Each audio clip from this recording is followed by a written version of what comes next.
আমি এখন যাকে বিয়ে করেছি 80 কুইন্টাল ওয়েট। তো আমি একদিন রাস্তাতে যাচ্ছি, হঠাৎ গার্লফ্রেন্ডের সঙ্গে দেখা।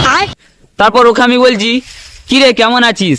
গার্লফ্রেন্ড বলছে, ভালো নেই রে, বিয়ের পর থেকে স্বামীর সঙ্গে দিন দুবেলা ঝামেলা হচ্ছে।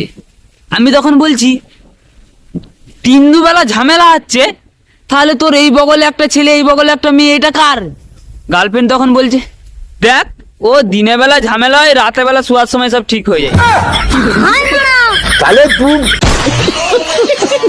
তারপর গার্লফ্রেন্ড আমাকে জিজ্ঞাসা করছে, তুই এখন কি করছিস বল? আমি তখন বললাম, দেখ আমি এখন ফেসবুক আর ইউটিউবে ভিডিও বানাই। গার্লফ্রেন্ড তখন জিজ্ঞাসা করছে, ক টাকা ইনকাম করিস? আমি তখন বললাম যে 30-40 হাজার টাকা ইনকাম করি। তখন গার্লফ্রেন্ড বলছে, বাহ ভালোই তো ইনকাম করিস, মাসে 30-40 হাজার টাকাটা তো ভালোই ইনকাম একটা। আমি তখন বললাম, সালা মাসে? তুই কি ভাবলি মাসে ইনকাম করি?